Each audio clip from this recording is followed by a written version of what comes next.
Hello students, hope you are good.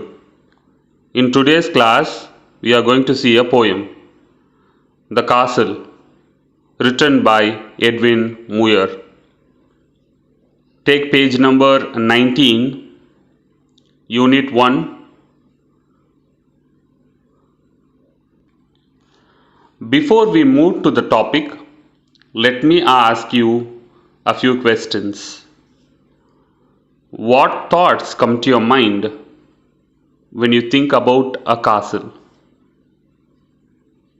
I repeat, what thoughts come to your mind when you think about a castle? Do you know the meaning of a castle? A castle is a large building with strong walls built in the past by a king for protection against attack. So what thoughts comes to your mind when you think about a castle? Moat, huge buildings, soldiers, weapons, huge walls, big gates. Fine, very good. Have you ever visited a fort or a castle? Okay, let me show you a few forts.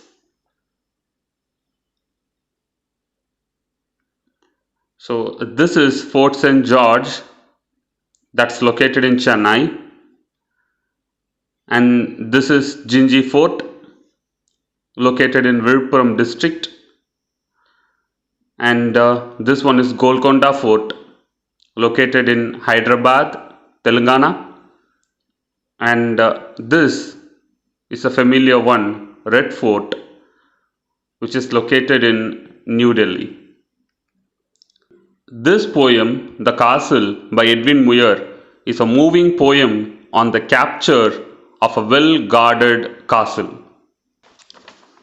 First, about the author.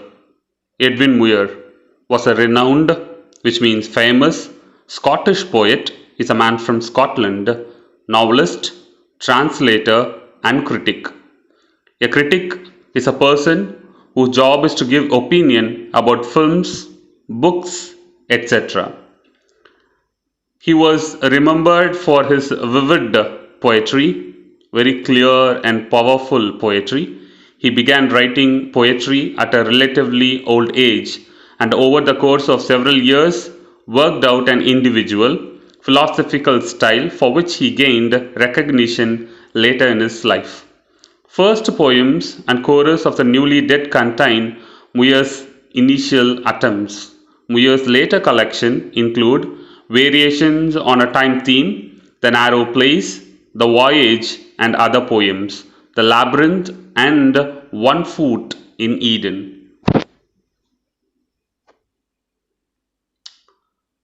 So, The Castle by Edwin Muir. This poem consists of 6 stanzas. The first 3 stanzas talk about the strength of the castle. The last 3 talks about its fall. So I'm going to read the 6 stanzas. All through that summer at ease we lay, and daily from the turret wall we watched the mowers in the hay, and the enemy half a mile away, they seemed no threat to us at all. For what we thought had we to fear? With our arms and provender, load on load, our towering battlements tire on tire, and friendly allies drawing near on every leafy summer road. Our gates were strong, our walls were thick, so smooth and high, no man could win a foothold there, no clever trick could take us dead or quick. Only a bird could have gotten. What could they offer us for bait? Our captain was brave and we were true. There was a little private gate, a little wicket gate. The wizened warder led them through.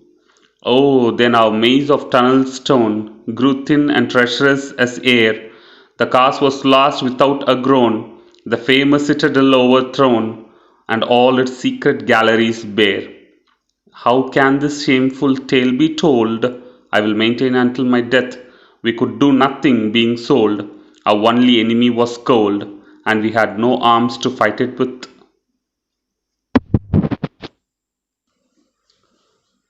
So, this poem consists of 6 stanzas,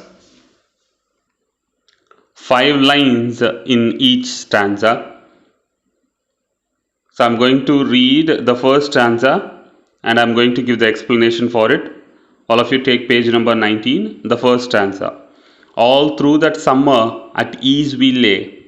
So, throughout the summer at ease means less strict. We lay means we put everything down. So all through the summer we were less strict and put everything down. We here refers to the soldiers. Once again I repeat, we here refers to the soldiers. And daily from the turret wall. What is meant by a turret wall? Turret wall, a small tower on top of a castle. As you can see in the picture, it's a round wall. So all through that summer at ease we lay, and daily from the turret wall we watch the mowers in the hay. What is the meaning of a mower? Mowers means grass cutters, people who trim the grass.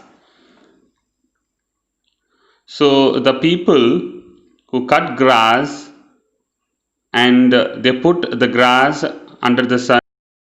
Hay, you can see in the picture, hay is a dried grass. And the enemy half a mile away, they seemed no threat to us at all. So the enemies are half a mile away, and those enemies seemed no threat to them, to those soldiers at all. So from the first stanza, so the soldiers were relaxed and stress-free in summer. So every day they watch the people who cut the grass in the hay. The enemies were half a mile away, which means they were not too far, but those soldiers had no problems with those enemies. In other words, the soldiers of the castle were totally stress-free and relaxed. They were confident of their castle's physical strength. Through the turrets, they were able to watch the mowers, and no enemy was found up to the distance of half a kilometer, and so they seemed no threat to the castle. Second stanza, page number 19 again. For what we thought had we to fear, with our arms and provender load on load, our towering battlements tire on tire, and friendly allies drawing near on every leafy summer road. So explanation of the second stanza. For what we thought had we to fear. So they are asking a question. Why should they be afraid of the enemies? With our arms and provender. Arms means weapons and provender means food. With the arms and provender, which means weapons and food, load on load. Our towering battlements means openings to shoot the enemies. Tire on tire, which means one above the other. And friendly allies drawing near. The meaning of friendly allies is supporting nations or armed forces. They were drawing near on every leafy summer road. So in the second stanza, the soldier says that they had plenty of weapons to protect them and a large quantity of ration in stock to take care of the well-being of the soldiers inside the castle. Their soldiers stood one above the other on the towering, watching to shoot the enemy at sight. And also their friends were near, and it was a leafy summer. I hope you understood the second stanza. So far we have finished two stanzas. Shall we move on to the third one? Page number 19 again. Third, our gates were strong, our walls were thick, so smooth and high, no man could win a foothold there. No clever trick could take us dead or quick, only a bird could have got in. So, explanation. So, their gates were so strong, their walls were thick. You might have seen a fort or a castle. So the gates were strong and the walls were thick. So smooth and high. So those gates and walls were so smooth and high, no man could win, which means no man could enter a foothold there. No man could enter into the castle. No clever trick could take us dead or quick. Only a bird could have got in. So, no clever trick could take them dead or alive. Only a bird could have got in. The third stanza of the poem describes why the soldiers need not worry about the threats around them. They were confident.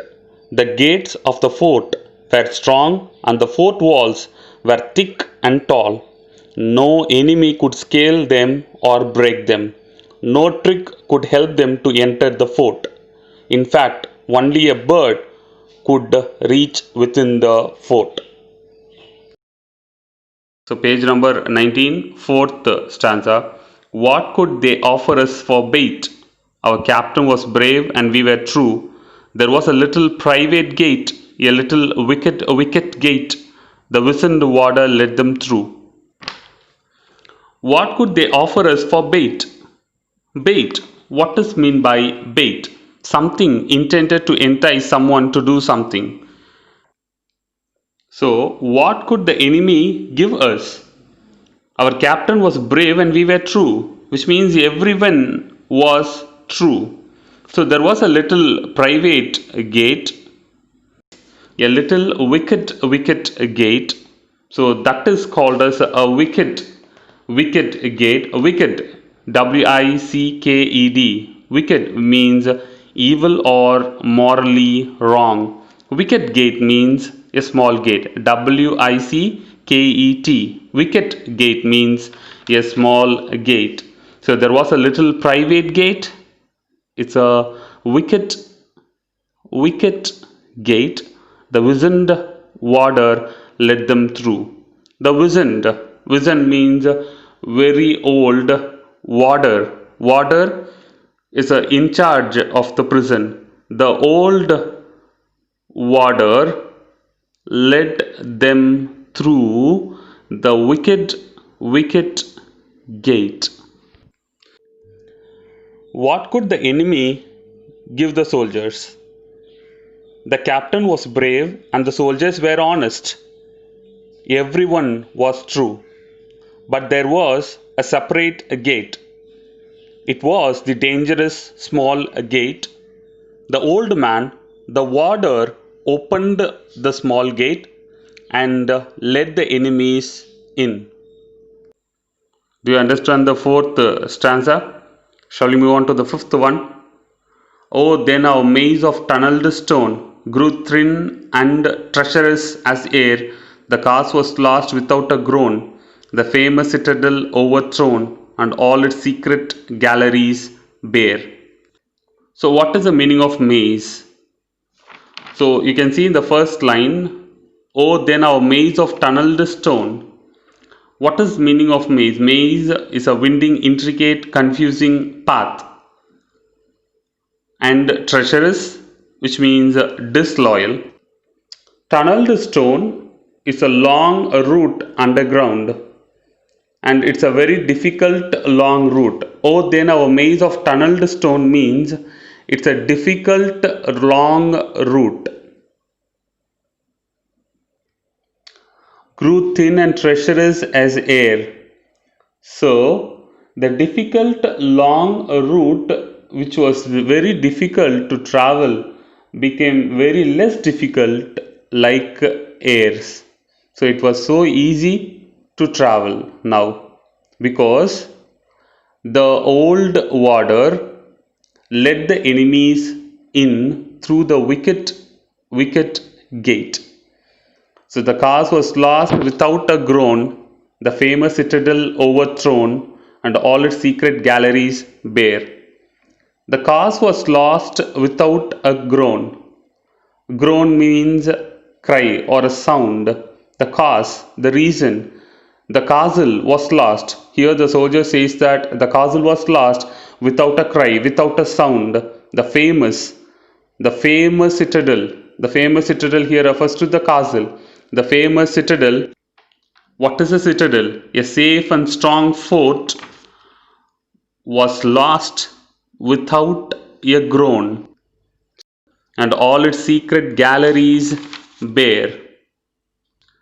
Galleries mean secret buildings, bare means nothing, and all its secret buildings becomes nothing. The famous citadel overthrown and all its secret galleries bare. The strong castle was overthrown by the enemies, and all its secret buildings becomes nothing. The fifth stanza stands in quite contrast to the safety of the citadel. Betrayal of a soldier who sold himself to the enemies for gold changed the entire scene. The strong fort described earlier fell to the enemies, even without any resistance or groan. The soldiers fled the fort when the enemy was let in through a wicket gate. The secret galleries, full of soldiers, looked bare. Do you understood the fifth stanza, students? Shall we move on to the next one? And the last one. How can this shameful tale be told? I will maintain until my death. We could do nothing being sold. Our only enemy was gold, and we had no arms to fight it with. So, the famous castle, the strong and safe fort was conquered and defeated. And how can this shameful tale, how could the soldier tell this shameful story to others? The betrayal story to others. Because of the soldier, that wizened old soldier, the wizened man, old man, he led the enemies through the wicket gate, and this, according to him, is a shameful story. And how can he say this shameful story to others? And he won't.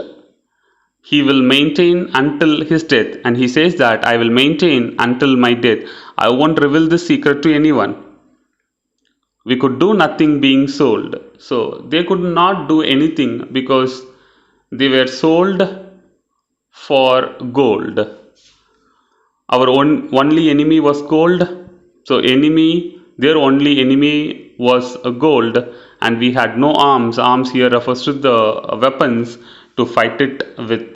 In this stanza, the narrator lamented over the disloyalty of the useless warder and also decided not to disclose this shameful story to anyone. He was helpless and wondered how he would keep this truth to himself. He regretted not finding any enemy to fight with but called gold. Their only enemy was gold. With this, the poem ends. The Castle by Edwin Muir. Now take page number 21. Page number 21. Number 2. Read the poem again and complete the summary using the words given in box. Try to find out the answer yourself and check with the answers. Now I am going to read the paragraph with the answers. The Castle by Edwin Muir is a moving poem on the capture of a well-guarded castle. The soldiers of the castle were totally stress-free and relaxed. They were confident of their castle's physical strength. Through the turrets, they were able to watch the mowards, and no enemy was found up to the distance of half a kilometer, and so they seemed no threat to the castle. They had plenty of weapons to protect them and a large quantity of rations in stock to take care of the well-being of the soldiers inside the castle. The soldiers stood one above the other on the towering, watching to shoot the enemy at sight. They believed that the castle was absolutely safe because their captain was brave and the soldiers were loyal. Second one, stanza 4 to 6. Even by trick, no one but the birds could enter. The enemy could not use a weapon for their entry inside the castle. But there was a wicket gate guarded by a wicket guard. He let in the enemies inside the famous citadel that had been known for its secret gallery and intricate path. The strong castle became weak and thin because of the greedy, disloyal warder. The citadel was captured by the enemies for gold. The narrator lamented over the disloyalty of the useless warder and also decided not to disclose this shameful story to anyone. He was helpless and wondered how he would keep this truth to himself. He regretted not finding any enemy to fight with the bait called gold.